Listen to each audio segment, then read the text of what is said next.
Hey friends, it's Megan. Welcome to my Select June wrap-up slash current reads slash potential July TBR video. So I completed a total of 9 books this month, as well as 3 short stories, and I got partway through and continued reading a number of other books at the same time. So I read books 19 to 24 in the original Nancy Drew series. I enjoyed those. I'm enjoying reading them at work. I always read them on my lunch hours, and I get them fairly frequently done, usually at least one a week. I really apologize for the noise disruptions that are going on outside, but it is summer and I have to leave my windows open, so of course there's going to be a lot of loud, distracting traffic. The 3 short stories that I read were those written by Renee Adia for the Wrath in the Dawn series. These were really super short. I think all of them were under 30 pages, and I enjoyed most of them. It was nice to have a little bit of backstory to the Wrath in the Dawn. And the one book I completed that I will speak to you about is Something New, Tales of a Makeshift Bride by Lucy Knisley. This lady I've talked about so much on my channel. She is my favorite graphic novelist, memoirist ever. Because all of her books are memoirs, yet they're put in graphic novels. Kind of a contradiction for me, but anyhow. This was definitely one of my most, if not my most anticipated release for the first half of 2016. And I read it very slowly. It came out in May, and I'm just talking about it now. I just read it very slowly during the dessert portion of my dinner breaks at work, and it was very enjoyable, something I always look forward to. And so this is the memoir of Lucy's wedding, going from her engagement to just after her wedding day, and it was so wonderful. I expected nothing less. It's the biggest one she's ever written, 300 pages, and it's fantastic. I kept reading bits of it to Matt and told him finally, you have to read it, and so as soon as I was done with it, I gave it to him, so he's making his way through it slowly as well. But anyway, each chapter is a different thing, like the ring or the dress or some other aspect of the wedding planning. But what I loved about it is that Lucy is a feminist like I am, and she had to sort of negotiate within herself the idea of marriage and what it means today. And I think she did it very well. She also spoke about historical traditions that we do at weddings and where they come from, which I also loved. That was very fascinating to learn about and to think about. The art style too was very gorgeous. I've always loved her unique kind of art style that she brings to it. And this one I definitely noticed a particular, she really put herself into this. There's shadows on everything now, whereas in her previous graphic novels there wasn't. So she really put herself into this, I can tell. And why wouldn't she, for what it is. And it's also really funny. Lucy is such a funny lady, and she's so honest and forthcoming with embarrassing and or emotional parts of her life. She just lets it out, and I love that about her. I love her honesty, and I just love this book so much. It totally lived up to my expectations. 5 out of 5 stars. But moving on to stuff that I'm currently reading slash what I will probably complete reading during the month of July. I am more than halfway through. I got more than halfway through the month of June.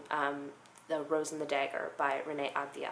I'm reading it on my Kindle, and I'm really, really into it. But because it's on my Kindle and not a library book, I don't feel as much pressure to read it. I don't feel like there's as much of a time crunch as some of my other books. So far, it's around July 7th that I'm filming this, and I know it's super late already, but I've already gotten a good chunk of the way through Harry Potter and the Deathly Hallows. I should mention, yes, I totally finished Harry Potter and the Half-Blood Prince on June 30th, I believe.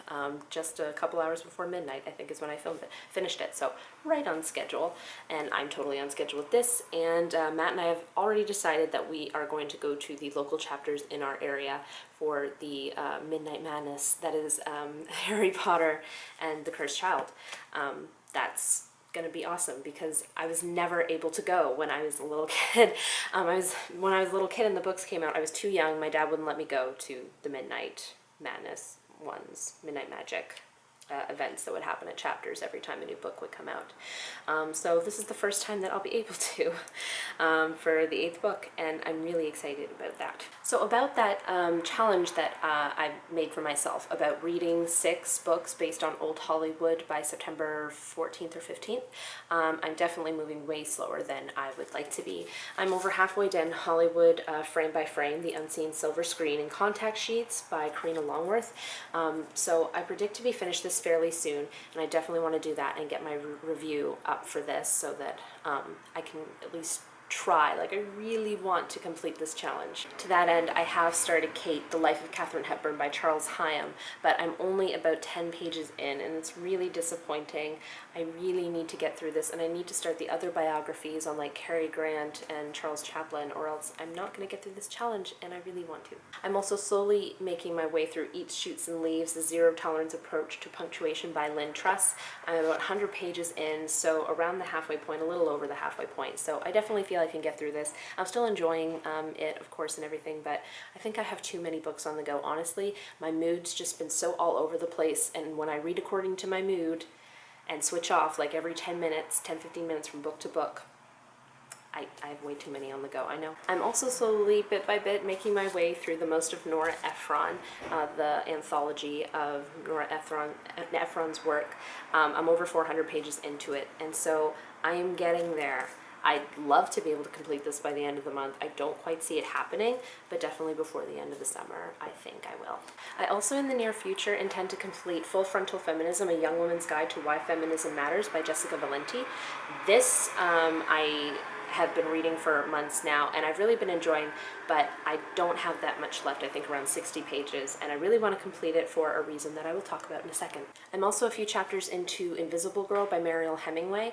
Mariel Hemingway is the granddaughter of the great Ernest Hemingway, and I watched a documentary about her called Running from Crazy just in the past year, and I love her. She was in a Woody Allen film, Manhattan, when she was around 16 or 17 years old, and I believe she was nominated, or won, I think just nominated for Best Supporting Actress for her role in that film.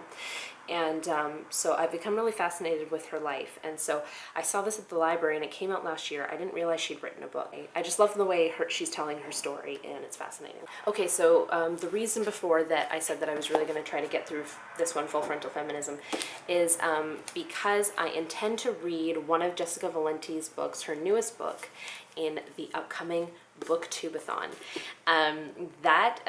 If you don't know what that is, it's something that happens every July. And it's usually hosted by the lovely Ariel Bissett, and I shall link her channel as well as the BookTube channel down below. I think you guys should participate because it really is so much fun. 2 years ago when I first started BookTube, my TBR for that was the first, I believe, video that I ever made for BookTube. And so it's really nice to do that. I tried to do it last year and I think I failed, but I want to do it again this year. It's from July 18th to 24th. I might have those dates wrong, but I will have my TBR going up for that very soon. I'm really excited about the challenges this year. They're so different. So that's going to be fun. But anyway, that for you is a very broad idea of the kinds of things that I will be reading this month, or the books that I'm in the middle of. I know my reading is totally all over the place, but in the summer, I'm just not that strict with myself. I definitely read whatever I feel like reading, and I'm fine with that. So anyway, thank you so much for watching. I hope you guys have a great week, and I shall see you soon with another video. Bye everyone.